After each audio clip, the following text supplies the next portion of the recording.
Urban FM 104.5.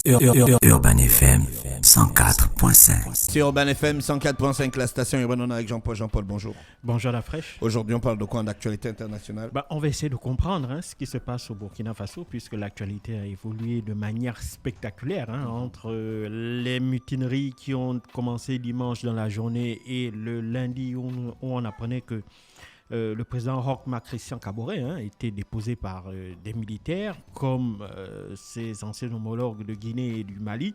C'est le troisième pays d'Afrique de l'Ouest à connaître les frais d'un coup d'État, du fait évidemment des mêmes problématiques que l'on a retrouvées notamment au Mali, puisque le Mali et le Burkina Faso sont justement des pays frontaliers et ils font face à la menace djihadiste.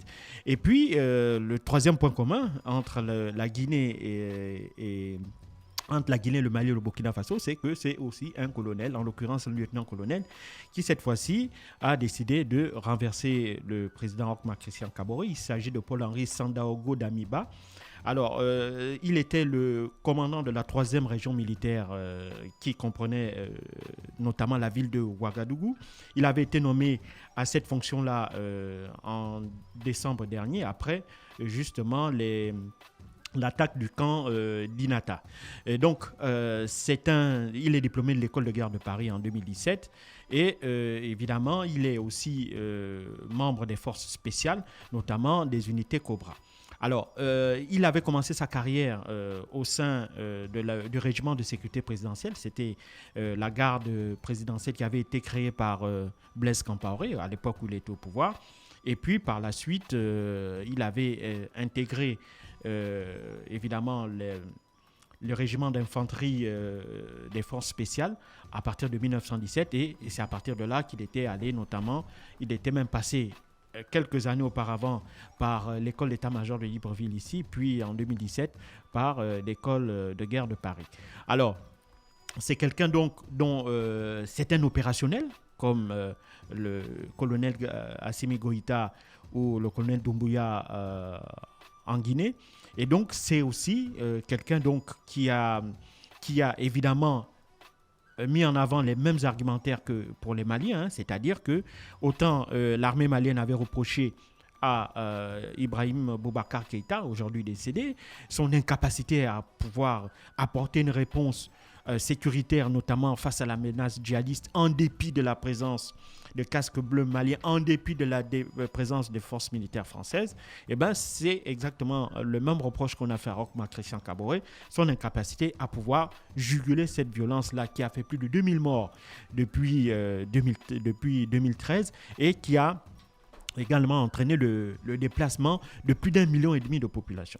Donc il y a eu ce ras-le-bol-là, d'autant plus qu'il ne faut pas aussi oublier qu'en 2020, lorsque Roch Marc Christian Kaboré avait été réélu, en réalité, il n'avait pas été réélu par l'ensemble des Burkinabés, puisqu'une partie, et non des moindres, plus d'un tiers du territoire burkinabé, notamment la partie qui était régulièrement sous la menace d'attaques djihadistes, cette partie-là, notamment la partie noire, la partie nord, située dans ce qu'on appelle les 3 frontières entre le Burkina Faso, le Niger et le Mali, cette partie-là n'avait pas pu participer aux élections, donc ce qui avait jeté un certain discrédit. D'autant plus que lors de la campagne pour sa réélection, il avait promis aux Burkinabés de mettre un terme définitif à cette menace djihadiste-là. Apparemment, les résultats lui ont donné tort, puisque à peine réélu que de nouveau, notamment dans l'attaque d'Inata, où à peu près 65 soldats burkinabés avaient été tués, sans oublier, il y a environ un mois, un régiment de volontaires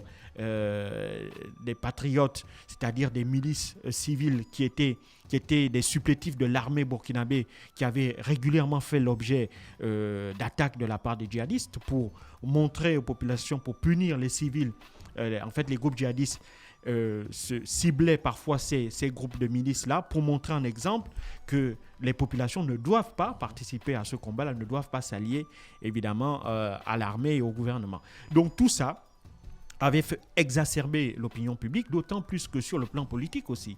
Les ONG et les partis politiques de l'opposition même avaient commencé à demander la démission de Roch Marc Christian Kaboré du fait de son incapacité à pouvoir trouver des réponses adéquates face à la préoccupation principale des Burkinabés qui était le retour de la sécurité, notamment à la frontière avec le Mali et le Niger, et la reprise en main de l'entièreté du territoire burkinabé. Donc, faire asseoir la souveraineté de l'État burkinabé sur l'ensemble du territoire.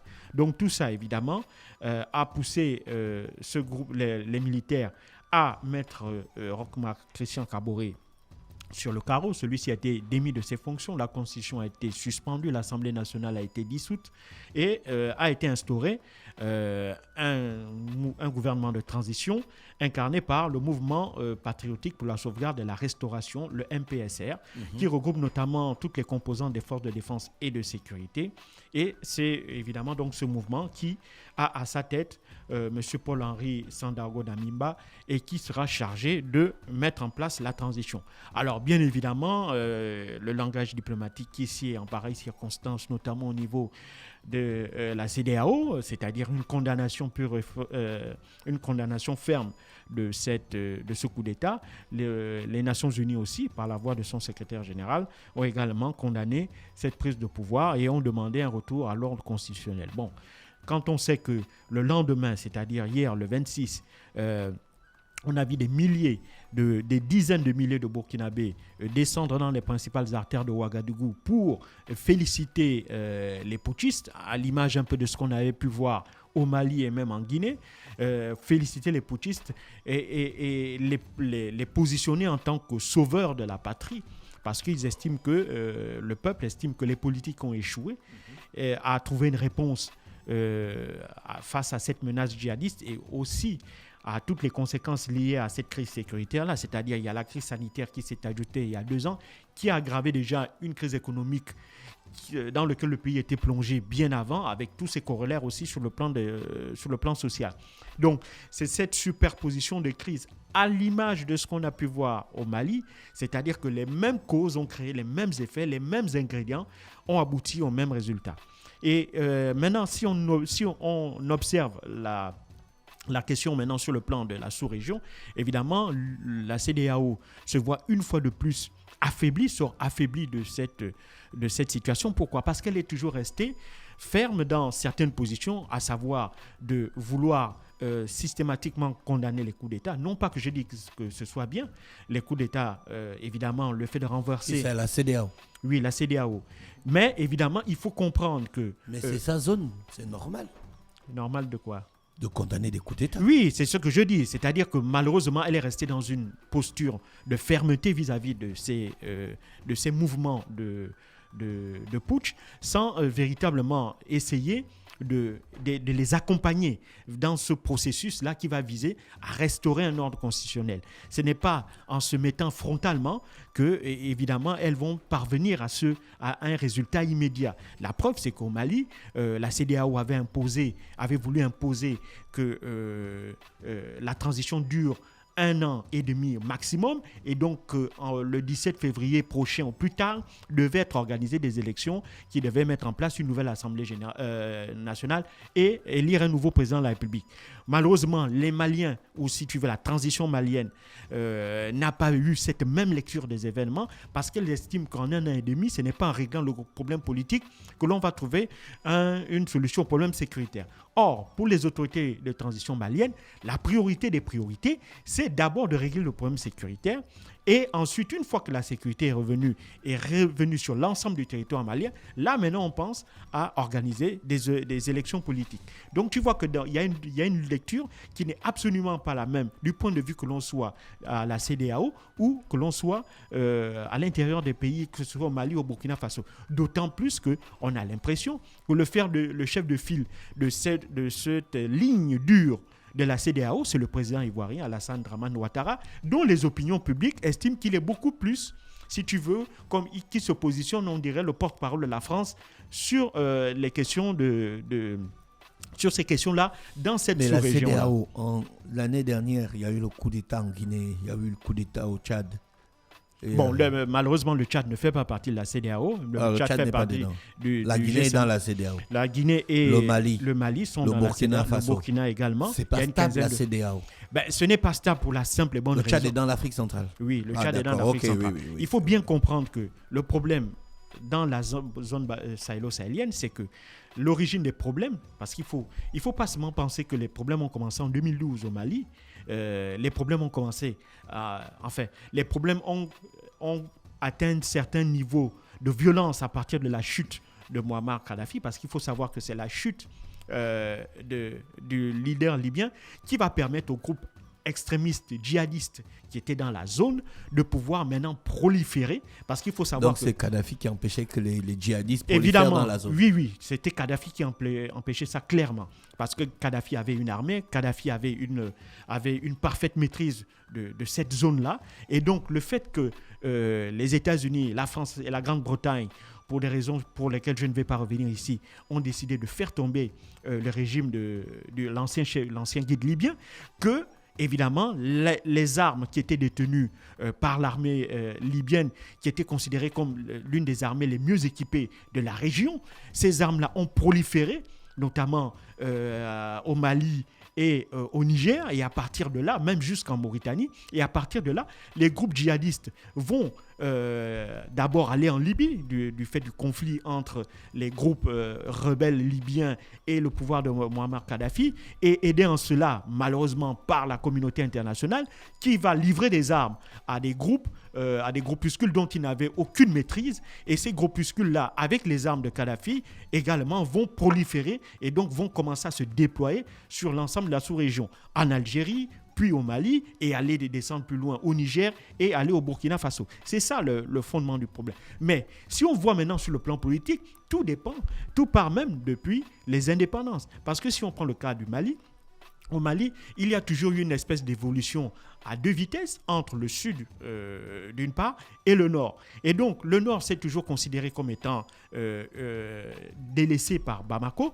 Et lorsque, évidemment, à partir des années 90, va commencer à naître des mouvements rebelles, notamment le mouvement pour la création de l'Azawad, pour la libération de l'Azawad, c'est-à-dire cette bande de terre qui est entre les trois frontières, entre le Burkina, le Mali et le Niger.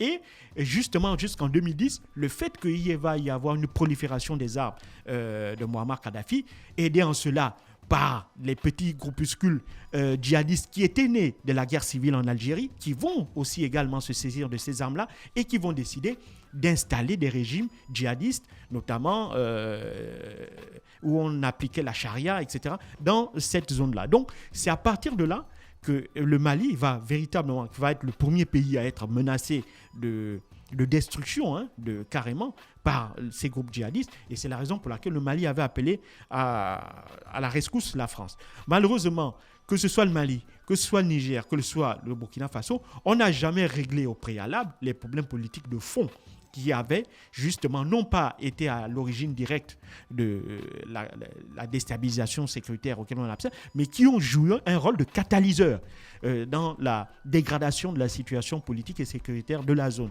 Et donc, il y avait bien eu sous Ibrahim Boubacar Keïta des accords d'Alger qui avaient été négociés avec justement un certain nombre de composantes ethniques du Nord, notamment les Touaregs, pour essayer de trouver une issue politique à des problèmes qui dataient depuis les indépendances.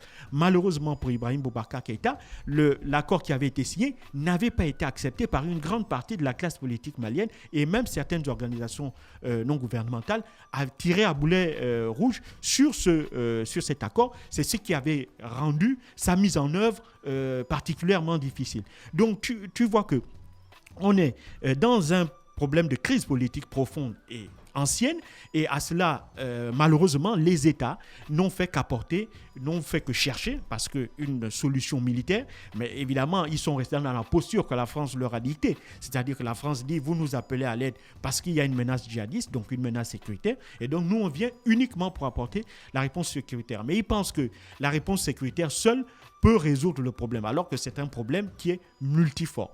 Et donc, c'est la raison pour laquelle les autorités de transition actuelles veulent un peu reprendre l'ensemble du problème en, bien entendu, mettant en avant d'abord le traitement de la question sécuritaire et ensuite essayer de se pencher sur les problèmes politiques qui sont à l'origine de cette crise sécuritaire-là. Et donc, c'est tout ça qui fait que cette double lecture, à la fois des autorités de transition et des autorités de la CEDEAO, font qu'il y a ce déphasage-là. Et c'est la raison pour laquelle on assiste à ce véritable langage de sourds entre aussi bien les autorités maliennes que les autorités de la CEDEAO. Et la même chose, je pense, pour les autorités guinéennes. Je ne pense pas qu'il sera autrement pour les nouvelles autorités de transition burkinabé. Elles aussi, elles vont essayer, comme le font les Maliens, d'imposer leur calendrier et d'imposer leur vision dans la manière dont, évidemment, on peut sortir de cette crise-là. Et donc, je ne crains que ce langage de sourds-là se poursuive, puisque lorsque l'on écoute le président français Emmanuel Macron, sa position n'a véritablement pas changé sur la question, c'est-à-dire que, évidemment, on condamne fermement. Certains s'imaginent même, il faut savoir que des sanctions économiques ciblées ont été imposées, notamment aux dirigeants de la transition. Ça là, évidemment, à mon sens, ça ne va pas payer parce qu'on a vu que les sanctions ciblées, économiques ciblées, ne payent pas, hein, surtout pour des militaires qui n'ont pas beaucoup d'avoir à l'étranger. Donc, tu vois que souvent, les réponses apportées par la communauté internationale pour essayer, pour rétablir une situation dans un pays sont souvent les mauvaises et ne tiennent pas compte des opinions publiques qui sont majoritairement favorables à ces putschs-là, malheureusement. Merci Jean-Paul qui est avec nous ce matin sur les 104.5 Urban FM, la station urbaine. Urban FM 104.5.